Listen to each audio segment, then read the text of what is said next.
Hi everyone. आज हम बात करेंगे टीनेज टॉक के एपिसोड 7 में टीनेज की ही बात करेंगे कि ये पूरे जीवन में जो हमारी पूरी हमारी जो एज है उसमें टीनेज का क्या इम्पोर्टेंस है। टीनेज जो है वो वास्तव में देखा जाए तो इन्वेस्टमेंट की एज है कि जीवन के अलग अलग उम्र के जो अलग अलग दौर आते हैं उस दौर में जो किशोरावस्था है या जो टीनेज है वो जो एज है वो आपकी जो एज है वो इन्वेस्टमेंट की एज है। इन्वेस्टमेंट जानते हैं कि हम किसी चीज में क्या कुछ इन्वेस्ट कर दें, कुछ हम उसमें निवेश कर दें और उस निवेश का हमें क्या मिले, रिटर्न मिले।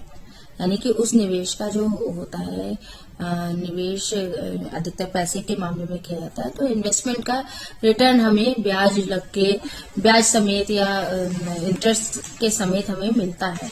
तो इसी तरीके से जो टीनेज है ये पूरी एज का एक तरीके से इन्वेस्टमेंट है और ये इन्वेस्टमेंट अगर आपने सही कर दिया तो टीनेज गुजर जाने के बाद जब आपका करियर सेटल हो जाता है, आपकी फैमिली सेटल हो जाती है, उन सारे सेटलमेंट के बाद आपको उसके रिटर्न मिलने शुरू होते हैं। समझ आ रही है बात? कि क्या कहना चाह रही हूँ कि जो टीनेज है वो आपकी एक वो उम्र है जिसमें आपको अपनी हर चीज का इन्वेस्टमेंट करना है, अपनी एनर्जी का इन्वेस्टमेंट करना है, अपने टाइम का इन्वेस्टमेंट करना है। और ये इन्वेस्टमेंट अगर सही हो गया तो इसके बाद जब आप एडल्ट एज में आएंगे उसके बाद और आगे आपका जीवन बढ़ेगा तो उस सब में आपकी टीनेज में किए गए कामों का इन्वेस्टमेंट आपको मिलना शुरू हो जाता है। टीनेज के बाद क्या है आप समझिए। टीनेज के बाद क्या है, एक तो आपका कैरियर सेटल हो गया और दूसरा आपकी फैमिली सेटल हो गई। आप सोसाइटी में आपने कदम रख दिया और आप सोशल लाइफ जीना शुरू कर देते हैं। एक सोशल लाइफ में आपकी प्रोफेशनल लाइफ हो गई और एक पर्सनल लाइफ हो गई। तो मतलब जो बातें मैंने आपको अभी तक बोली हैं उस बातों का अर्थ यह है कि अपनी टीन एज को बहुत सोच समझ के उसमें हर कदम बहुत सोच समझ के उठाना चाहिए।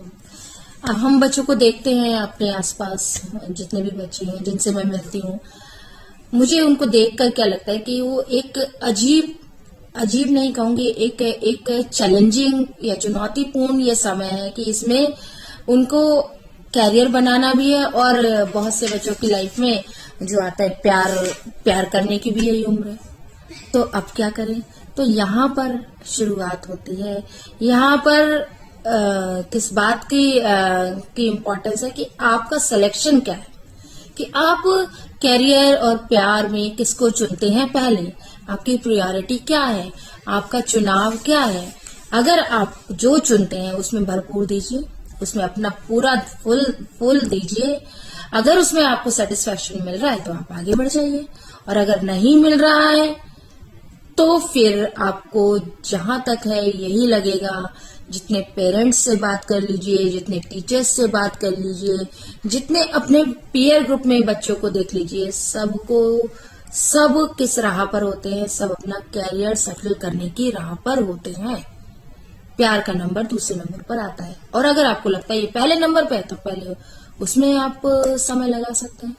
लेकिन ये इस बात का चैलेंज फिर आपके साथ रहेगा कि अगर वो समय जिसको आप प्यार में लगा रहे हैं उसका अगर सही इस्तेमाल नहीं किया, उसका सही चुनाव नहीं रहा आपके जीवन में, तो वो समय फिर वापस लौटकर नहीं आएगा। तो कहने का अर्थ यह है कि अपने जीवन में टीनेज है सीखने की उम्र, टीनेज है गुरुकुल जाने की उम्र। अगर आप पुराने समय में देखें तो उस उम्र में बच्चे गुरुकुल जाया करते थे। आज के जमाने में भी बच्चे स्कूल जाते हैं। स्कूल जाके वो अलग अलग तरीके की चीजों को सीखते हैं, अलग अलग कौशल को डेवलप करते हैं। कौशल मतलब स्किल्स को डेवलप करते हैं। ये सारी चीजें जब आप 12वीं तक स्कूल में रहते हैं और 12वीं तक की आपकी क्या रहती है, टीनेज रहती है। इस समय में आप अपने मनपसंद सब्जेक्ट्स का चयन करके उन्हें सीखते हैं और साथ ही आप अपने अंदर बहुत सारी चीजों को मतलब बहुत सारी स्किल्स भी डेवलप करते हैं, जैसे ड्राइंग है, डांसिंग है, कुकिंग है, स्टिचिंग है, क्रोशे है, वीविंग है, ब्यूटिफिकेशन के कोर्सेज हैं। तो अलग अलग चीजों को आप अपने इंटरेस्ट के अकॉर्डिंग चलते हैं। अगर हम मेन स्ट्रीम्स की बात करें तो humanities, science and commerce branches में जाते हैं, फिर वोकेशनल ब्रांचेस में जाते हैं। तो आप अपने इंटरेस्ट के अनुसार आप उसका चयन करते हैं, और जब आप उसमें अपना 100% देते हैं, जब आप अपने चुने हुए सब्जेक्ट के साथ माइंडफुलनेस के साथ उसका अध्ययन करते हैं, तो निश्चित रूप से आप अपने गोल की तरफ आगे बढ़ रहे होते हैं, है ना। तो यहाँ आप सबसे मैं यही कहूंगी कि अपनी इस उम्र के महत्व को समझें, इस उम्र के हर पल को खुलकर जिए, दोस्तों के साथ जिए, अपने परिवार के साथ जिए, और जो आपका फोकस है वो आपका कैरियर बनाने पर होना चाहिए। क्योंकि जब तक आप अपनी जीविका कमाने के लिए या आप फाइनेंशियली इंडिपेंडेंट नहीं हो रहे हैं, तब तक आपकी कोई भी चीज जो है वो आपको संतुष्टि नहीं दे सकती। क्योंकि कोई भी चीज, ये सत्य बात है कि कोई भी चीज बिना पैसे के आगे नहीं बढ़ती है। आपको हर चीज का पेमेंट करना होता है। तो उस सारे पेमेंट्स के लिए, अगर आप आज पढ़ रहे हैं तो आपके पेरेंट्स उसका पेमेंट कर रहे हैं, फीस दे रहे हैं, ठीक है।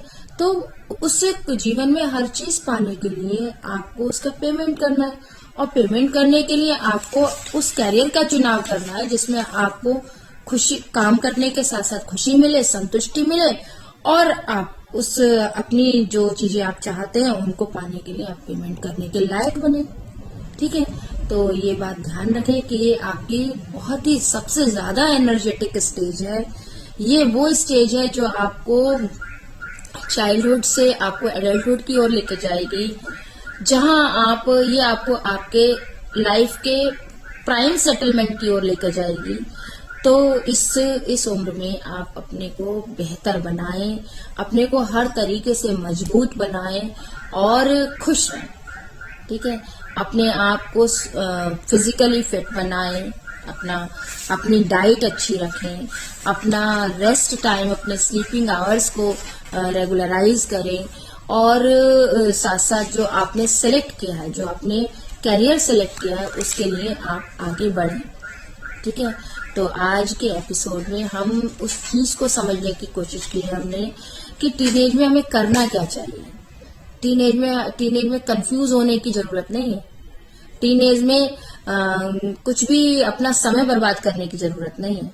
टीनेज में है अपने समय का सदुपयोग करने की, अपनी एनर्जी का सदुपयोग करने की। टीनेज में अगर आपने दो चीजों का सदुपयोग कर लिया, दो चीजों को आपने अच्छे से ऑर्गेनाइज कर लिया, अच्छे से उसको समझ लिया कि वो दो चीजें ही आपके काम आने वाली है। वो क्या है? आपकी टाइम और आपकी एनर्जी। और टाइम और एनर्जी के लिए आपका एक डिसिप्लिन रूटीन होना चाहिए, ठीक है। आपकी हेल्थ आपके साथ होनी चाहिए, और हेल्थ आपके खाने पीने और रेस्ट के साथ ही सही रहती है, जिसमें आप थोड़ा बहुत व्यायाम भी कर सकते हैं, एक्सरसाइज भी कर सकते हैं। तो आज के एपिसोड में बस इतना ही। कैसा लगा कमेंट सेक्शन में जरूर बताएं, और अपने जीवन को सही तरीके से उसकी राह चुनें और उस पर आगे बढ़ें, ठीक है। Best of luck.